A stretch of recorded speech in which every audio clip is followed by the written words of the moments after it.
Hello and welcome. This is Joe Gilder from HomeStudioCorner.com, and I'm going to teach you today about how to automate the tempo within Pro Tools. Now, this is not just a Pro Tools specific feature. Pretty much any DAW that you use is most likely going to have the ability to automate the tempo. So I'm going to show you how to do it here, and then I'll give you a couple of reasons of why you want to do it. First off is most DAWs have some sort of several different settings up here or bars that show you different information, and there should be one for tempo. And if we click the little arrow here, it expands it out and we can see what the tempo of our song is. Now, if we take a look over here, if you can't see this, click on this little guy here. So there's a chance that you can't see the tempo when you open up your session. And don't freak out and wonder where it is. Just click on this little pull down. It lets you show or hide different settings. We're going to make sure tempo is visible, and now we can see it here. So as we can see, the tempo of this song is set to 140, and as we can hear with the click track, it's at this tempo.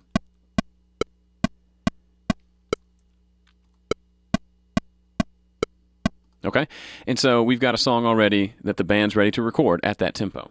But they come in and tell us that the intro, they normally play a little bit slower, and they want that to be at a lower tempo. Now, you could just record that without a click and hope that they play together, but ideally, if you're wanting to record everything to a click, you're going to want to have that recorded and have that tempo actually set in your session.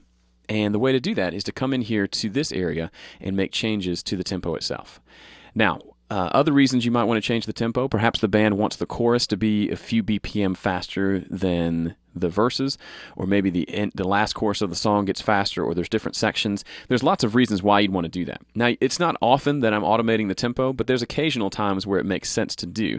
And the reason you want to automate it as opposed to just playing it and ignoring the click track is that now you've got everything to a grid.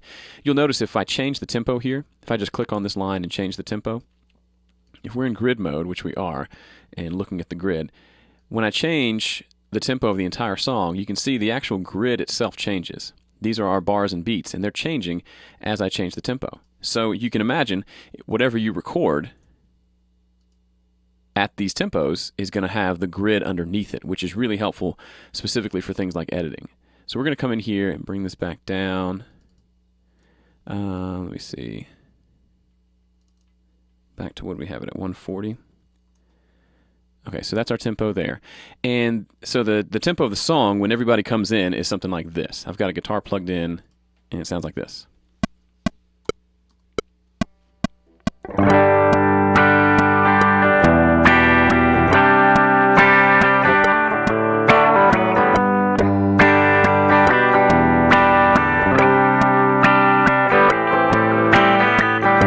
So anyway, it goes on like that. So that's the tempo of the song, and we've established that's the good tempo.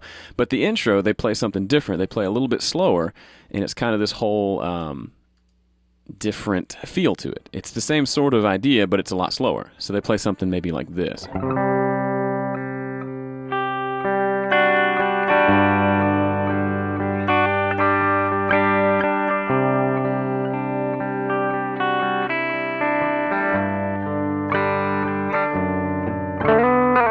Something like that, so it's a lot slower.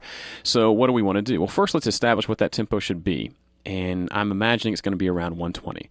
So let's take our first 8 bars, and let's just make it 120. Now, how do we do that? Well, we can see what our bars are here. These are our bars, as you can see right here, so 1 through 8. So let's just select those up here in this area. So we just use our selector tool, and we come in and we select the first 8 bars. No big deal. Now, what we can do is if we hover here, you'll see this change to a bracket that lets us bring this tempo down. So as you can see, the tempo is just changing for this section, not the entire song. So we can bring this down to whatever we want it to be. Let's say it's 120. We can even adjust that. If we click here, we can actually change and make it exactly 120. Okay, so the tempo here is 120, so it'll go from 120 to 140 from here to here. As you can hear there. So what we're going to do is play an intro at that tempo, and then the tempo is going to change here, and the band's going to come in right here at the full tempo. So they'll have 4 beats of the new tempo for the drummer to count off as they come in. So it ends up sounding like this when we go to record. Everybody's going to be together and tight and with the click track.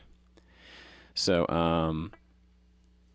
give myself a little pre-roll. You know what? We'll just start it.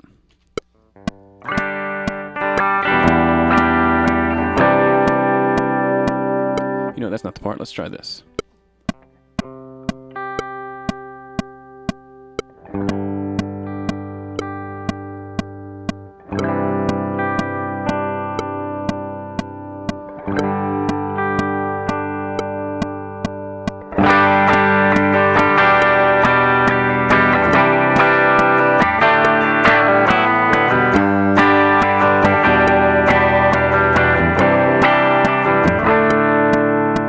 Okay, so we get the basic idea. Now the intro, if we turn off the click track and we listen, the intro is going to sound like it's at a slower tempo.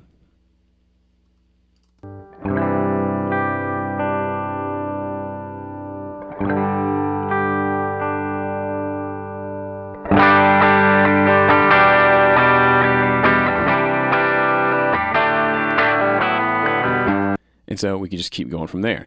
So that's one way to automate the intro. You can also use the same technique to just change the tempo in the middle of the song, find the measures that you want to change, and then just drop them down. And it'll just change those measures. Maybe you want this to be faster than the first section. So you can make it a whole lot faster if you want. And you've got lots of options there, which is really cool. And so that's changing the tempo. So you can automate the tempo all you want. I would encourage you not to get too bogged down in automating the tempo, but if there are certain songs you run into that really need to be automated and need to change tempos, this is how you can do it. So hopefully that helps. Again, I'm Joe Gilder from HomestudioCorner.com. Head over to the website. You can sign up for my newsletter, get lots of fun stuff that way. That's at HomestudioCorner.com/newsletter. Thanks a lot.